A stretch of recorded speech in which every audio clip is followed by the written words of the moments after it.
You're listening to the CD Baby CD Baby DIY Musician Podcast.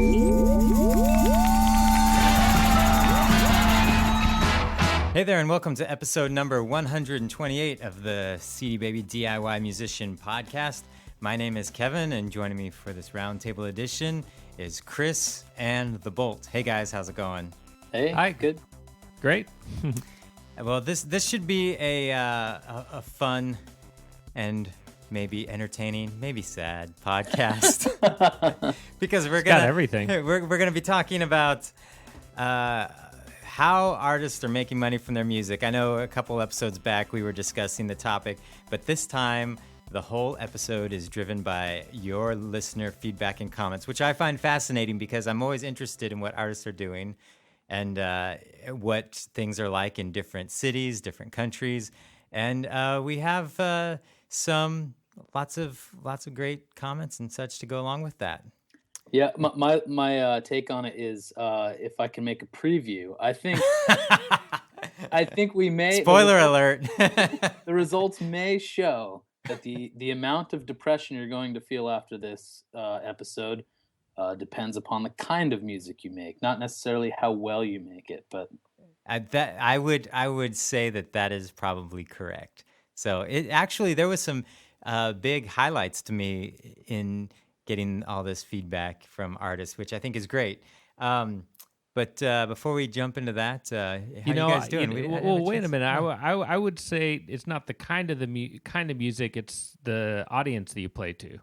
yeah, okay, that's maybe a That better is way. a good clarification. Good clarification. But you guys doing good? Everything good? Yeah, I played a show last night and made very little money, so I'm primed for this. You're primed for this conversation. Nobody spat on you, did they? No, I didn't get spit on. But I played Monday night too, and I did make money then, so I'm kind of as a wash. This is just like the perfect podcast for you to weigh in on right now. Yeah. I'm actually pretty excited because my band's going to get to record this year. My brother designs websites, and he traded a website for a recording session with a local recording studio. So That's cool. we're gonna do like 8 songs, I think. And I Are you actually go ahead. I was wondering, are you allowed to say who? What studio? It actually slips my mind right now. But yeah, so I don't know. I don't know if he has a reputation in town or not. But he's gonna have a real nice website, and hopefully we'll have a real nice album. Excellent. I finally got around to releasing an instrumental track I'd recorded a while ago, and it's now up on iTunes.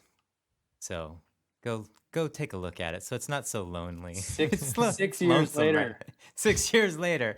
Yeah, I'm like Boston. They release albums every 6-10 years.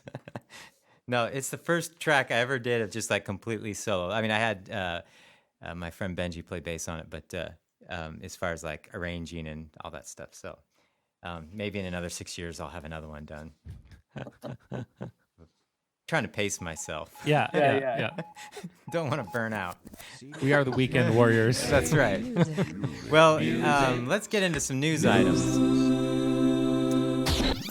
Well, speaking about making money from touring and playing live, it's going to be much harder for U.S.-based artists to head up to Canada and try to make a living from touring there. According to the Calgary Herald, the Canadian government is making things even more difficult than they already were for non-Canadian bands looking to tour in that country. New legislation took effect at the beginning of August that will as much as quadruple the cost for international artists to perform in Canadian clubs, bars, restaurants, coffee houses, and more. The Calgary Herald says many bar owners, booking agents, and promoters are bemoaning changes to the federal regulations surrounding foreign workers entering Canada, which will see them hit with heavier financial burdens that could deal a crippling blow to live music at the club level. The regulations require that any venue with a primary business other than music, but which also books bands or performers, must now pay an application fee of $275 per musician. Ugh. And those traveling with the band, tour manager, sound person, guitar tech, etc., when it applies for a labor market opinion, or LMO, to allow those outside workers to perform and work in their establishment. That's also in addition to an extra $150 for each approved musician and crew member's work permit. Prior to the changes, the fee was simply $150 per band member, maxing out at $450, and that was a one-time fee for them to simply enter the country, which allowed venue owners across Canada to share the nominal cost or book them separately at no extra charge. In Pandora news, Pandora has won a federal court decision rejecting efforts by ASCAP and some music publishers to define the license that enables Pandora to play their music. The judge decision effectively prevents artists from removing their music from digital service licensing music under federal statutes. The decision upheld an existing decree that required ASCAP to license music to Pandora from 2011 to 2015. This means that publishers and their songwriters are not permitted to strike separate market-driven deals with Pandora if they are also a member of a collecting society like ASCAP. The decision also seems to bolster Pandora's attempt to renegotiate the royalties it pays to rights holders and comes just as its toughest competitor to date, iTunes Radio, launches. With all the Pandora news, it's a perfect segue into the arrival of iTunes Radio, which many are calling the Pandora killer. iTunes Radio is similar to Pandora in that it's a non-interactive streaming service, which means you can't select specific tracks to listen to like you can with services like Spotify. Unlike Pandora, iTunes Radio has direct licensing deals with all the content aggregators, so royalties will be paid through your distributor. So if you're a CD Baby artist, that means your iTunes Radio money will come through CD Baby as opposed to Sound Exchange. Many worried that this would kill off more of the music buying habits of music fans, but one nice feature of iTunes Radio is how it's so integrated into the iTunes software, making it very easy for listeners to buy music.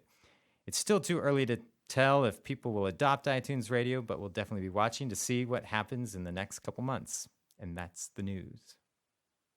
So I've asked a few people who have tried iTunes Radio, and so far, everyone who's tried it has, including myself, has said that the selection that they give you is kind of off base. It's not like Pandora. It's not, my experience was I put in my own band, Nervous and the Kid, and we're like a folky indie band, and they started playing like hip hop dance music. Yeah.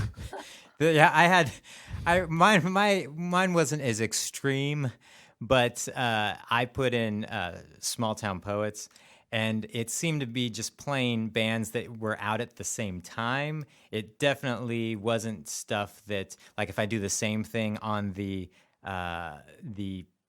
on Pandora, the results I get are very much more music match related, where, I've never been impressed with iTunes Genius software. It's okay, but Pandora definitely has a leg up on what the algorithms they're using in order to serve up music. It's a much richer experience, in my opinion. I haven't used it much, iTunes Radio, that is, but they have this little bar where you can kind of scroll, where one end is hits. So in my opinion, if you have the little bar over on hits, you're going to get basically hits from that genre. Yeah. Anything that's classified with that genre. And then you go to the middle where it says variety, and on the far right it says music discovery. But still, a lot of their choices seem to be genre-based, time period-based, sales-based. Sales, right? Yeah, and so it wasn't really like matching up song for song or style for style or things like that. So we'll see. I'm sure they're going to keep working on it. It's going to be a popular service because it's built in, but I find myself enjoying the discovery aspect of Pandora far more than I did with my iTunes trial. Well, and they've got the whole human interaction. It's curated.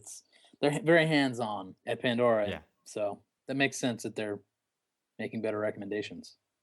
I'm also just kind of surprised that Apple again sort of releases something that seems a little more beta to begin with, when they're sort of known for launching polished products. Well, I think the interesting thing will be if there is long-term user adoption, because I think a lot of the die-hard Pandora users have loved the music discovery aspect of it, and even people that you may not even really know that that's going on in the background, they may start seeing some of the differences when they switched to iTunes Radio, that it being a little more plain. But they'll I would assume they'll be making constant upgrades to it. And I haven't tried it on a mobile device yet. I have a feeling that iTunes Radio is really designed for a mobile experience, and I need to mess around with it more. But I found myself listening and going, I'm just going to jump back over to Pandora because this doesn't seem related to what I entered in as much, and I don't know, it just wasn't. Now, is it ad free? Yep. So that's one advantage they have over Pandora, and they don't have to. I mean, Wait, could. I think it's only ad free if you're an iTunes Match subscriber. Isn't that right? Oh, really? Oh, I'm an iTunes Match subscriber, so Otherwise, I haven't think heard there that are specific. ads. Oh, okay. Oh, okay. That would make more sense. But yeah, Gotcha. I'm an iTunes Match subscriber, so don't get me started on iTunes Match. But yeah, I mean, the thing that was cool that I've now is kind of a go-to whenever I'm thinking about bands that I sound like, typing in Pandora or looking for bands. Like I want to find out, that's how I got on that whole Pandora kick, was trying to figure out some, see if Hello Morning was in Pandora, but also it started turning up some results. I'm like, these are some really cool bands that sound like us in a way where this would make, I would love to go on tour with all these bands. It'd make a good bill. So now it's kind of had me thinking, okay, we are kind of like that band or this band. And I would have never pulled that out otherwise. But anyway, lots of stuff going on with Pandora, though. ASCAP went on a full offensive attack after that court ruling. They emailed all their users saying something like Pandora's stealing from songwriters, something very aggressive, which surprised me. And it's going to be interesting. Again, we've talked through the issues, and I think there's multiple sides to the story, and we actually have some feedback from artists about Pandora that we'll be using in our next episode. So if you have feedback you want to give us about your Pandora experiences, we're still accepting those. Or your iTunes Radio experiences as well. Yeah, send those as well. It like I said, with the iTunes Radio, those payments will be coming through CD Baby, which is kind of coinciding with the launch of that and this Pandora decision. Basically, ASCAP wanted, and the people that are have giant catalogs in Pandora wanted to be able to do direct licenses, and some of them had. Like the article listed a bunch of them, like Sony and a few others.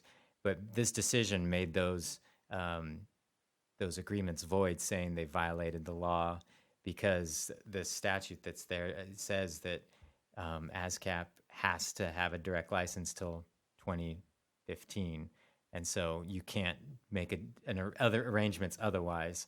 So if you're an ASCAP artist, it's similar to how regular radio stations have a blanket license, then they can play anything in those catalogs. That's what Pandora has. And so they said all those other arrangements couldn't be made until this law expires or is struck down.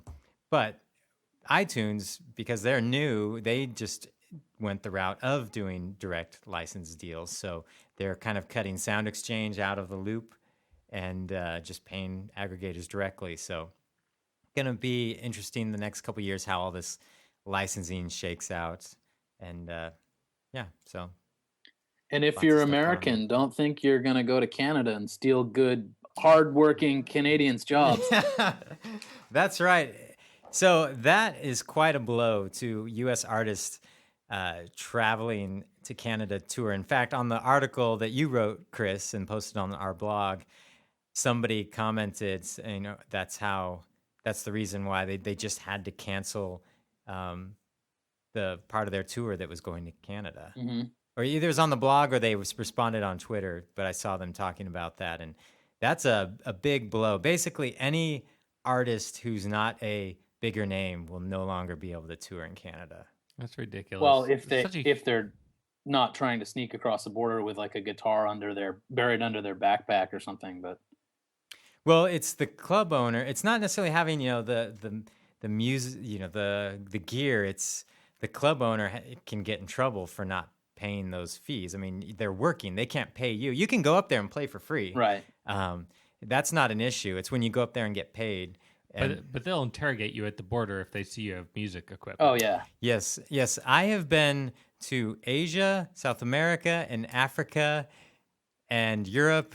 And I will have to say the scariest, most crazy border customs people are the Canadian border. I don't know why they're so strict.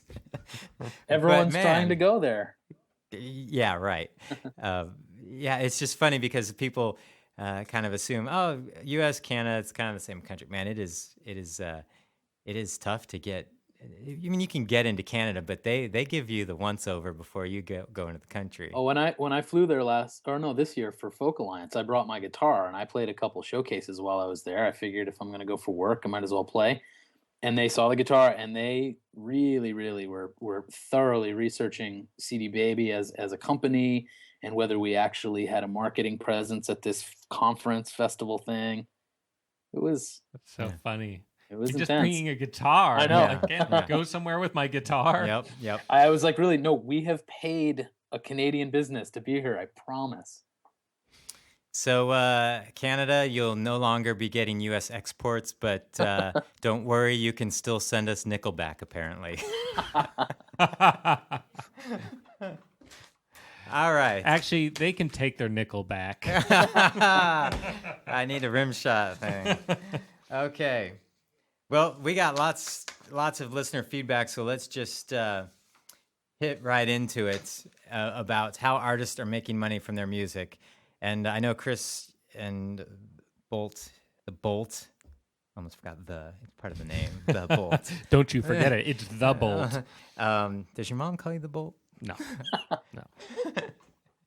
Haven't earned that status yet. So let's, you guys both have some of the comments off the blog. I've got an email, and then we have some calls. So let's just jump right into some of them. And so, Chris, you want to lead off with Sure. either some observations or just read some comments, and let's hit into it. Well, yeah, I mean, I guess I could start with a generalization, which was that there were a lot of people who were saying that fit into one category, which was that they'd say, I'll work for usually between $75 and $150 per hour. That was like one kind of musician.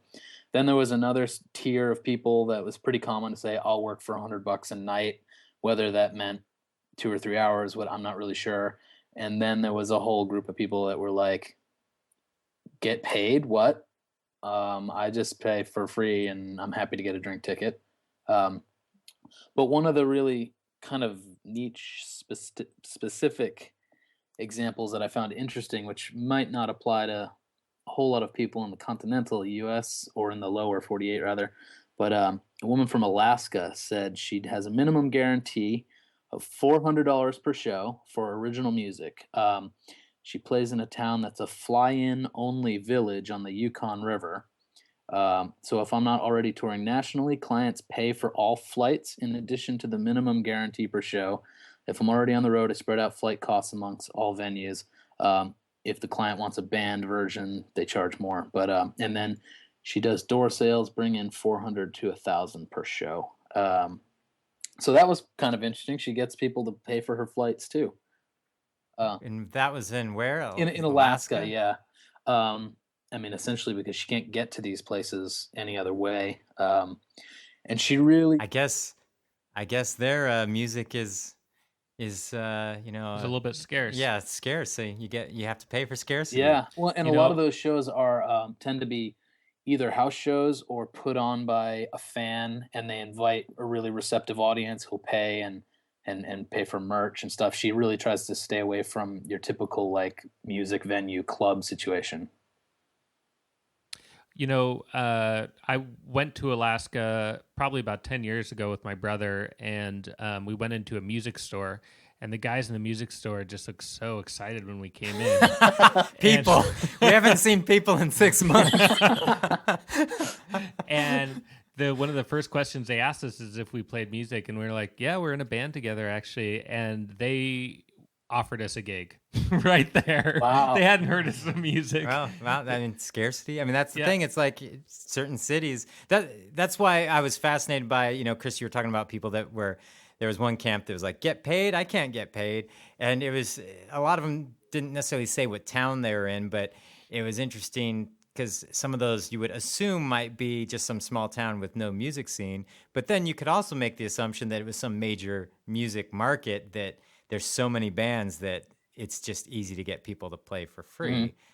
So it's kind of interesting to hear. So before we dive into some of the specific comments, you played 2 shows this week, and you said they were different.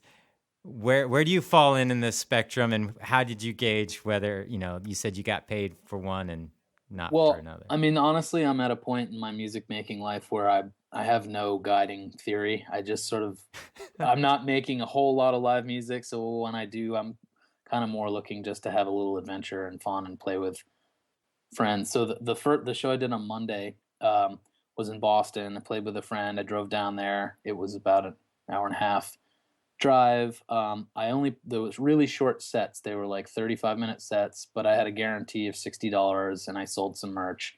So, I had gas money, and that was fine. It was a little adventure. And then, $60 for 30 minutes of music, not bad. And then last night was in where I'm living now, Portland, Maine, and it was a lot of fun, but it was sort of disastrous. There was almost no one there. It was super late show, so there was no money.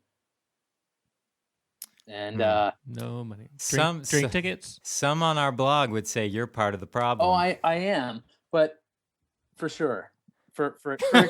I accepted those terms, but they did say when we booked the show, there's a built-in crowd. There's a big comedy night here beforehand, and all those people always stick around for the music, and it'll be great. It's awesome. Come in and play. You get a percentage of the bar if it's above some minimal thing. And then we showed up last night. There was no one there, and they were like, "Oh yeah, we canceled the comedy night." And I had asked my girlfriend before. I was like, I'm kind of worried because I haven't done the amount of promotion I would normally do for a show because it felt a little like hurried and rushed together. She said too, "Oh, don't worry. That's like a big, they've got a built-in crowd. You'll be fine." So I showed up. I was like, "Oh God."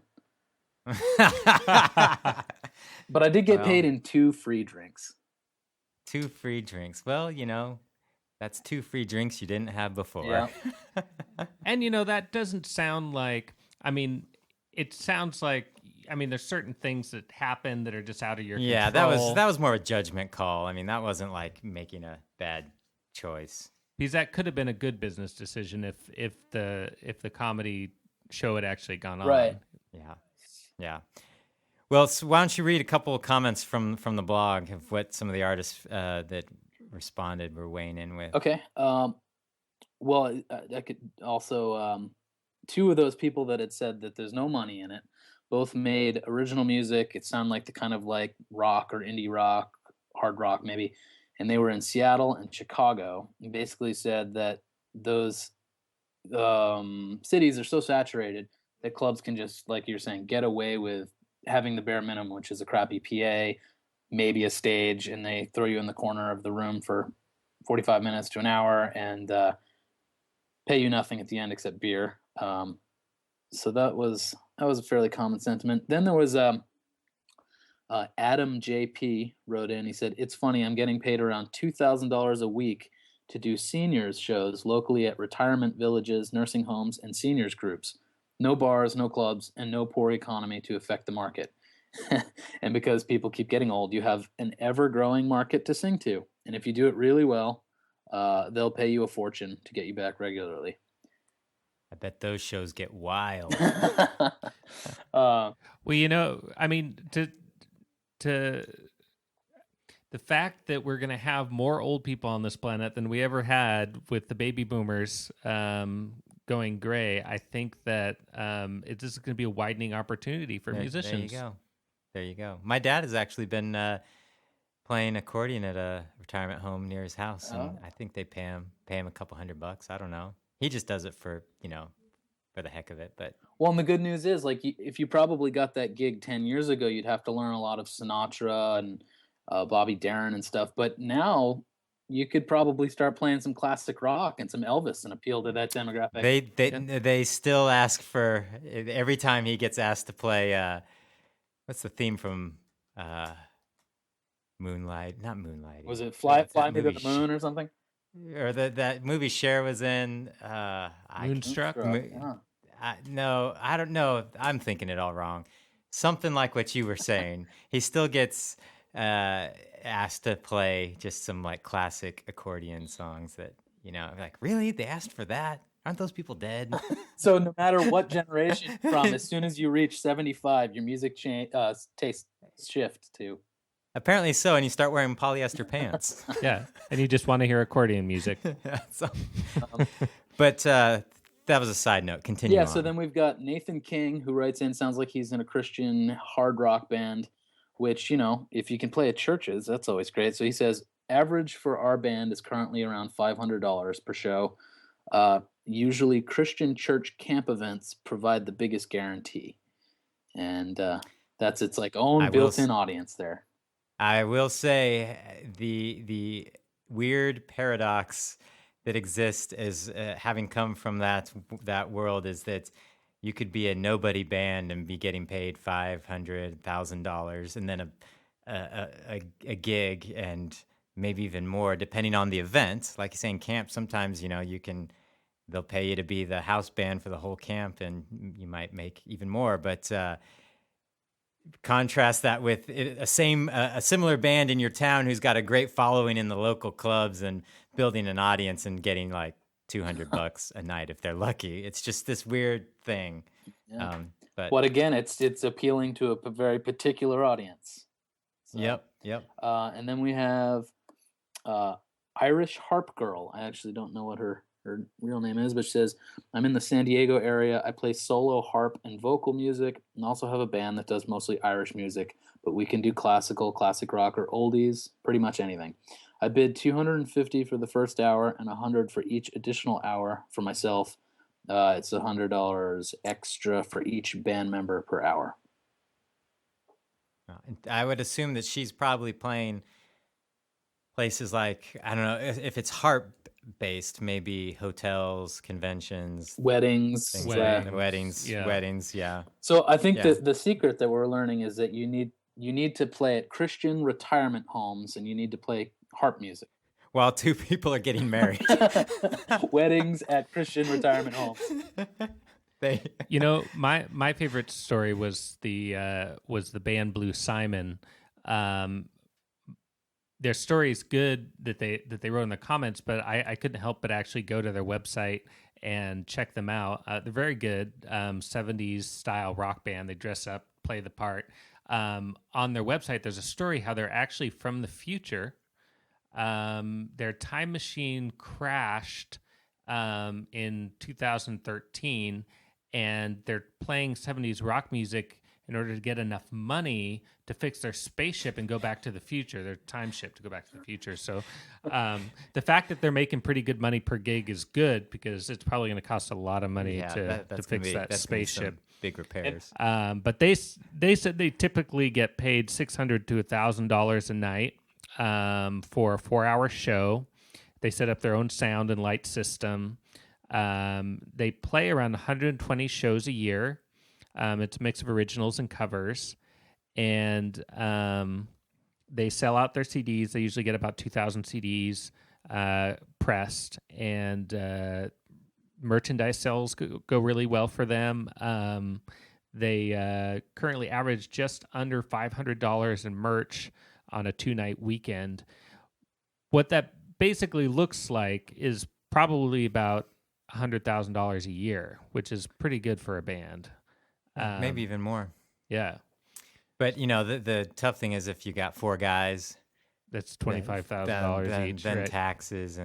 But, we actually have a call from Aaron from Blue Simon. It's funny that you honed in on that comment because he's going to tell us a little bit more. So we'll get to that call right now. Oh, cool. Hi, Kevin. This is Aaron Shoemaker. I'm with the rock and roll group Blue Simon. We're a regional touring act based out of Omaha, Nebraska. I was giving you a call because I saw the article on the DIY musician website, How Much Money Are You Making from Your Live Shows? And I was calling up to answer some of the questions if I'm not too late. I'll go ahead and answer them real quick on the voicemail so you got them. How much are you getting paid per show? We get between $500 and $1,000 on special shows. We're doing upwards of $1,200, and we are growing that currently at the time. What kind of gigs are earning the most money? Those tend to be gigs in bars or what are traditionally cover bars. We are a hybrid band. We play originals and covers, and we're able to play the same places as these cover bands and also sell out CDs while we're doing it.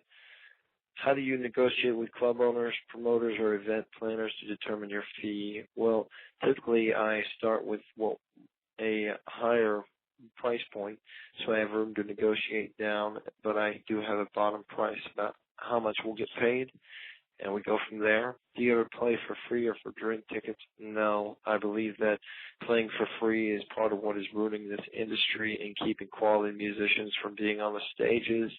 Our competition right now is movies and television and video games and sports, and right now they're a lot more organized and they have a lot better quality than the live music game.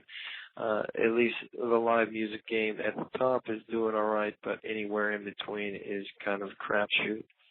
Should out-of-town bands get paid more? Yes. If they are good quality, they should.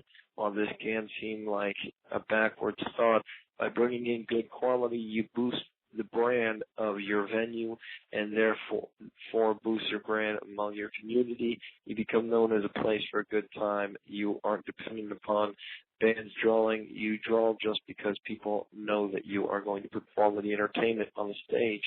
A lot of times this involves bringing bands in from out of town that are good acts, and this involves paying them some more money so that they can be able to practice and work on putting together great shows at home, and they can cover gas costs. Will I only play if there's a guarantee? Yes, this is typically how we function. We got to make money, and we got to know that we're going to make money. How well are we doing on merch sales? We are sold out of our CDs. We're constantly selling out T-shirts, and we're averaging a little under $500 for 2 nights on merchandise sales. Yep, so there you have it. Lou Simon, calling from the future, probably. Yeah. And these guys probably have some other ways of making money in addition as well. I mean, because it's only, well, I guess it's a 4-hour show, but it's not an 8-hour show. You know another thing that kind of highlights to me, and kind of, when we were talking about this, that I think yesterday or something, they were talking about a lot of bands. They're either playing, or you said bands playing 45-minute sets can't make money, and then there's the other spectrum where it's like playing for 3-4 hours.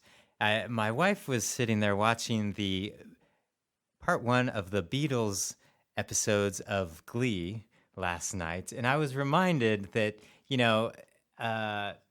back when the Beatles were starting out, that's what they did to get things. I mean, they spent hours and hours playing covers and originals and releasing more of like singles, but I don't know if that's necessarily a direct correlation to what you can do today. But the idea of that, the frustration I had with playing the shorter sets, while, you weren't going to get paid as much a lot of times in a club. But the other frustration to me is I felt like we weren't given the opportunity to really stretch our legs and get better live, which then in turn usually helps draw an audience and make you better and get really good performing live, so you can command a higher price tag for those shows. That was my kind of frustration with everything's a 45-minute set, or we'd get a big money gig that was like, oh, can you guys play for 3 hours? I'm like, 3 hours? Yeah. We never get asked we barely get to play 45 minutes. How are we going to pull together a 3-hour show? I've done enough 3-hour shows now over the past couple of years, like by myself, that I actually prefer that now. They pay better, but then also I like the experience of figuring out what songs work the best, so that when I go back to a 45-minute set, I can pick the ones that I'm performing most, the ones that connect the best. So Yeah, yeah. The interesting thing, I heard an interview with the manager of the band Imagine Dragons. The manager is actually the lead singer's brother. Uh, Apparently, the lead singer from that band was the only brother in the family not to be a lawyer. So anyway, he was talking about the band, and like they started out, I think it was in Vegas, and they would be playing places where, they're just the sideshow of, people playing slots or whatever. And they would just play for like 4 or 5 hours, and that they got so good, and the lead singer developed himself into such like a commanding frontman through that experience, because you had to do something if you wanted people to pay attention to you, because they got all these other distractions, that it really developed them into a dynamic, at least a dynamic frontman. And really, when they started connecting with people, they had this show that was amazing. I have not seen their show. I've know of a couple of their songs, but so I don't know if that is true or not. But it was kind of an interesting thing of like using that opportunity, going, hey, this kind of sucks. I'm playing a long show for nobody, but I'm going to try and use it to, if I can get 5 people, interested, that just tells me that I'm improving as a frontman, as a band, we're improving. And, since they were playing for casinos, I'm sure they were probably getting paid decently. Now, one thing I will say that sort of struck me about watching a video of, again, I'm going back to this Blue Simon band. I watched one of their YouTube videos, and they commanded the stage in a way that made me feel like, yeah, they were worth paying that amount of money for, because they looked like a really entertaining band. They had synchronized moves, they had the costumes, they had their own home-baked light show. Like, you're going to have fun when this band plays at your gig. And that's and they had a really nice website presenting that idea too. Yeah. So I think that sometimes that sort of extra presentation just makes you worth a little more money. Salesmanship. Yeah. I mean, they're not, they're having fun to their audience, but how many artists actually use their website as a sales tool as opposed to just like putting their information up? I mean, you could have a nice website, but you could also do some things that make it sound like, hey, you want, depending on who you're targeting, I would say, but you could use your website a little bit more strategically to actually try to encourage people, let them know what they're going to get when you come play a show. And if you deliver on what you say they're going to get, then you'll be able to command more money, and get some great testimonials. It's really easy to forget that in Portland, Oregon, I think. Yes, because it's such an indie DIY punk rock aesthetic kind of town that screw you, you're not in our clique. I don't want to hear what you have and to no say. one, I mean, showmanship is kind of frowned upon there in a way, I think. Unless you're being ironic. Right.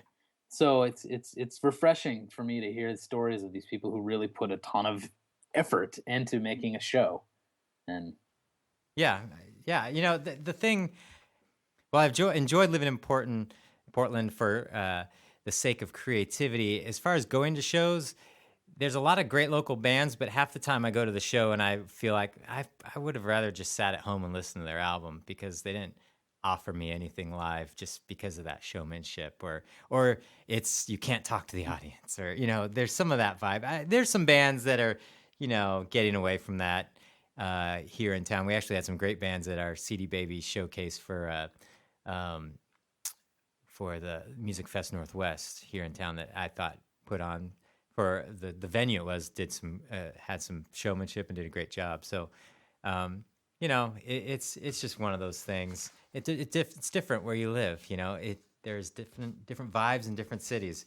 Speaking of different places where you live, I've got a email from Martin in Austria. I almost said Australia, but Austria. That's in Europe for those of you who failed geography. I've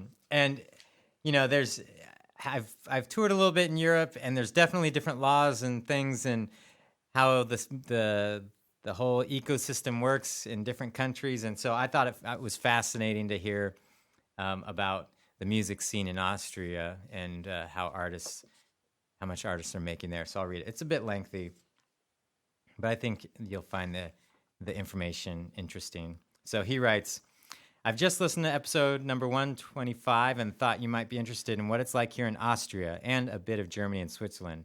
My perspective is both as an artist and also club booker, plus I've also made some experiences booking shows for my own bands. I can relate to most stories and experiences told on the podcast and see many similarities between the two markets, but also some differences. Bars, restaurants, these kind of gigs, not concerts, but more background entertainment, only exist in the more tourist-centric areas in the west and south of Austria, but are nearly non-existent in the rest of the country in bigger cities like Vienna, Graz, etc. Germany might be comparable to Vienna, whereas Switzerland, again, has the touristic areas and therefore more similarities. Generally speaking, audience in GSA, which is Germany, Switzerland, Austria, it's kind of gets grouped in as a territory. They call it the GSA territory, are more used to attending concerts and really listening, which also attracts lots of bands from overseas. Clubs. The club scene is happening mainly in the cities with few exceptions in the more rural areas. What's probably the biggest difference are cultural support programs from communities, the state, or even the government. They take the financial pressure from venues and give promoters the chance to pay at least small fees of 200 to 500 euros to bands. While the money provided drastically got cut down in the past 10 to 15 years, there are still a few clubs that are able to pay 1,000 euros to an average indie band while keeping the entry fees low. On the other hand, there are more and more clubs that can't offer more than 70-30 deals, which oftentimes won't be more than gas money. Festivals, radio, and TV. There are a few large festivals with 98% international acts and hardly any national bands. This is a really big problem next to national public service television and its own mainstream radio, OE3, which has a market share of 45%, completely ignoring any kind of popular music in Austria, which makes it nearly impossible to reach wider audiences. Like everywhere else, they rely on casting shows and the typical mainstream acts like Rihanna, Bruno Mars. A big exception here is Radio FM4, also national public service and specialized alternative mainstream, including everything from indie rock to hip-hop and electronica.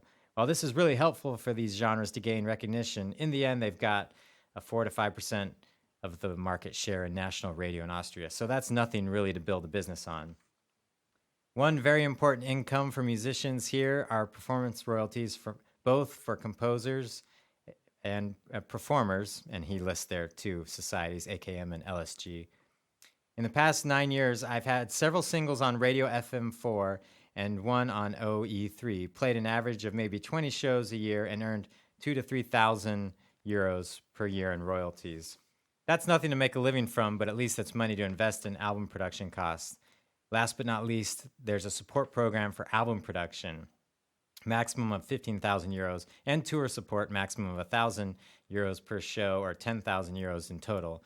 This is really helpful for a soloist like me to go on tour with a band, which wouldn't be possible otherwise. So that's all the information he sent. I thought it was fascinating just to hear how things are different in Austria. It's kind of, if he had those same performance amounts in the U.S., he wouldn't be getting near as many royalties. Maybe $20, maybe 20 cents. But yeah, so I believe Canada has some programs for musicians as well that kind of help allow them to supplement their income and play shows and even support for making music in general, like just making a record. I know I spoke at a Canadian conference once, and they were referring to that all the time and all the different things you had to do in order to qualify, and it seemed pretty easy, actually. Oh, I always assumed those things were like really long grant writing type projects. Well, you do have to submit something, but it really was like any of us here talking could get one easily. It was like, or at least some amount of money. If you have made a record and distributed it nationally in Canada and even internationally, and are going to make another one, that was like an instant qualification from what I recall. Wow. And, CD Baby, you're in. Yeah, so that was one of the things. I'm like, yeah, if you have an album on CD Baby, that you're totally covered for that qualification. And they can afford to do that for their citizens because they don't let Americans into the country. That's right, because they're gouging their club owners in order to let the American music, which is what they really want, to come into their country. Well, it's not just Americans, right? It's anybody who wants to tour through Canada. Yeah, not just Americans, but Americans are the ones that are going to be hit the hardest because, I mean, like if you live in Detroit and some of those in like Buffalo and even some places in the Northeast, it's not a long journey to go to Canada. A lot of Seattle, Bellingham, people in Washington go up to... Yeah. I mean, here on the West Coast, I mean, Vancouver, BC is a massive city, and it's from Seattle. It's just like an hour and a half drive, not counting the border time. And, you know, that's a market that you're basically cut off from. So. Yeah, I imagine it would be heartbreaking if you had spent some time over the years building an audience over there in certain cities and you just weren't able to ever come back again. Yeah. I mean, it would. The whole concert scene goes underground. So we really appreciate everyone weighing in. I find all this fascinating because it's just, you know, while on one end of the spectrum you'll find somebody who's angry and upset because they can't make any money. On the other end of the spectrum, you hear some stories of people that are doing some really cool things, and I think maybe if the folks on the bottom end take some advice from the folks on the top end, maybe we'll all meet in the middle. Sounds like socialism, Kevin. But before we wrap up, we have one more phone call that we need to get to. So here it is. Hi, Kevin and guys there at DIY Podcast. This is Chip Richter calling from Ohio. I do music for kids and families. And I'm just actually driving home. I'm driving back from a gig, and I listened to the podcast, the most recent podcast about getting paid. And I just wanted to chime in. And I do a lot of the venues I do, because I do music for kids and families, are maybe a little different than a lot of the bands that play clubs. And it's a whole another environment, obviously, for children. But I do a lot of libraries. I do a lot of schools. I do a lot of parks. I do a lot of churches. And most of these people are people with budgets. So I guess I have the luxury of kind of saying, here's my fee, and negotiating that. But for me, and I think for a lot of the kids artists that I know, our fees range anywhere from $300 to up to even $1,000, depending on the kind of gig that we're doing. The other thing about what we do too is our sets are not 3 hours long because kids can't take that much time. Usually it's a 45-minute show. I mean, we might do multiple shows in the same day, but it's a 45-minute set. So I do this. This is what I do for a living. It's my full-time gig. I pay my bills this way. I support my family, and thankful to be in this genre, I guess, after listening to some of the comments there. So, and I guess one encouraging thing I would like to offer to other artists would just be maybe to find a niche that is kind of unique for you and your location, even if you're in a small town, to maybe not try to just play the normal club type thing. Look around and see what else might be out there. So that would be focused and be a better return for you. So, all right, well, I'll quit rambling. Thanks. I appreciate what you guys do, and I'll keep listening. Thanks a lot. Well, thanks for that call, Chip. Chip's been a long-time listener of the podcast. Excellent. Does kids music. And, yeah, it is interesting to hear how, different genres go about things differently and how, he's making a full-time living from it. People should go and listen to the Dan Zanes podcast from long, long ago. Is that our first podcast? No, second podcast? I think, no, I can't remember. It's one of the first 5. You know what? I think we need to fix the feed so it shows all the podcasts again. So. Oh, from in iTunes? Yeah. Because, if you go, you can get all the podcasts by going to cdbabypodcast.com, but you may not be able to see them all in iTunes. Yeah, back in I was going back some of the original ones. There's some good stuff that's still completely 100% relevant. So we make evergreen material here. That's on right. The podcast. Well, we appreciate everybody weighing in. It's always interesting to hear what artists have to say, especially from different points of the globe, and how people are making money, and just tips and advice and things that are working and things that aren't. If you'd like to call our listener line and weigh in on this or the Pandora issue or your thoughts on iTunes Radio, you can give us a call at 360-524-2209. Email us at podcast@cdbabypodcast.com, or you can leave a comment on the comment section with this episode, which will be posted at cdbabypodcast.com. So it's always great to hear your feedback, and there's been some more emails coming in with interesting questions as well. So I'm also waiting for our first caller to call in who actually makes over $1 million a year from their music. So, well, maybe we're out there. Well, I did talk to Duff McKagan that one interview. Oh, that's right. That's right. Do you think he makes that much these days? Probably. Oh, yes. The royalties on that Guns N' Roses, it still sells like 250,000 copies a year. Oh, okay. The royalties, right? And then the performance those are royalties. pretty hefty. Those Ridiculous. songs are, yeah. I mean, So, anyway, yeah. Or if you have a suggestion for someone that you'd like us to get on the podcast as an interview, I would love those as well, just to kind of get a gauge of where everybody is. I'm headed to CMJ in a couple weeks. I'm hoping to grab a bunch of interviews there and at least snag a few people that I've been trying to line up for a while. But if you have any suggestions, send it our way and we'll try and hook it up. So I don't have anything else. Do you? Nope. All right. Keep on rocking. That's going to do it this time. Yeah. We'll catch you later. Bye. Bye. You've been listening to the CD Baby DIY Musician Podcast, broadcasting from Portland, Oregon, USA.